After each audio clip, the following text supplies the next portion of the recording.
One word substitution में जो words आते हैं ना, उसको अगर ध्यान से पढ़ेंगे तो you will come to know कि वो वर्ड्स आते हैं जो डेफिनेशन होती हैं, स्टैंडर्ड डेफिनेशन होती हैं, या कुछ फॉरेन वर्ड्स आते हैं, या कुछ लिटरेरी टर्म्स आती हैं, ठीक है, जैसे पोएटिक डिवाइसेस आते हैं।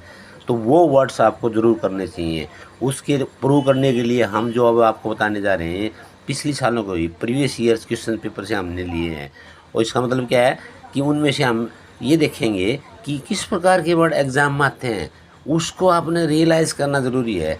तब जाके आप इस प्रकार के वन वर्ड सब्स्टिट्यूशन के क्वेश्चन हैं वो तैयार करेंगे। जैसे पहला क्वेश्चन है, पहले लिस्ट 1 को लिस्ट 2 से मैच करना है, ठीक है।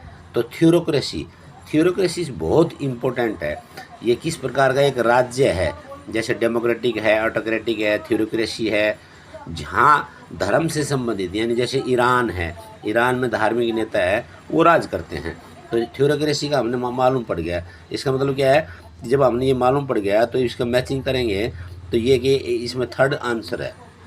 देखो, ये गवर्नमेंट बाय डिवाइन गाइडेंस और रिलीजियस लीडर, जैसे ईरान के अंदर है, आमतौर पर गल्फ कंट्रीज़ में है, और ख़ासकर ईरान में सबसे ज़्यादा है, और सऊदी अरब में, ठीक है।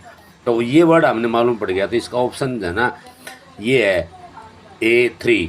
अब और ऑप्शन में देखो, किसी में A3 है, एक फोर्थ में और A3 है, और बी में फोर्थ। बी का मतलब है मैगलोमोनिया, और मैगलोमोनिया का मतलब होता है A morbid delusion one's power importance. तो इसका आंसर हो जाएगा भाई फर्स्ट वन, ठीक है। अगला क्वेश्चन देखो, लिस्ट 1 को लिस्ट 2 से मैच करना है, ठीक है। जैसे आप लिस्ट 1 को 2 से मैच करेंगे, जैसे वर्ड है पहले ही कॉर्टिस। कॉर्टिस का मतलब जैसे यहाँ लिखा है, एक poem lamentation of death and someone loved and admired. पहले अगर आपको लेफ्ट वाले वर्ड का मीनिंग नहीं मालूम है तो राइट वाले वर्ड का मीनिंग देख लें। जैसे इसमें आंसर है कि इसमें a funeral procession comprising a number of morning.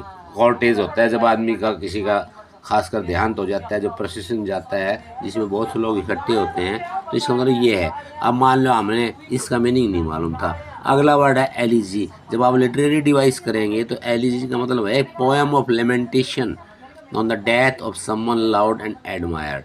ये पोएम है, और एलिजी पोएट्रिक वर्ड है। तो इसका मतलब बी में फर्स्ट आंसर हो गया। और बी में फर्स्ट आंसर देखो पहले में ही है, और किसी में एक में सेकंड, एक में थर्ड है, दूसरे में थर्ड है। तो इसका मतलब पहले का हमें नहीं मालूम था तो सेकंड का मालूम पड़ गया। तो सेकंड का मालूम पड़ गया तो अब फर्स्ट और थर्ड और सभी को मैच करेंगे तो इसका आंसर हो जाएगा फर्स्ट, ठीक है। अगला इसी प्रकार जैसे ये है, choose the word that denotes one like that war like mood. War like mood में है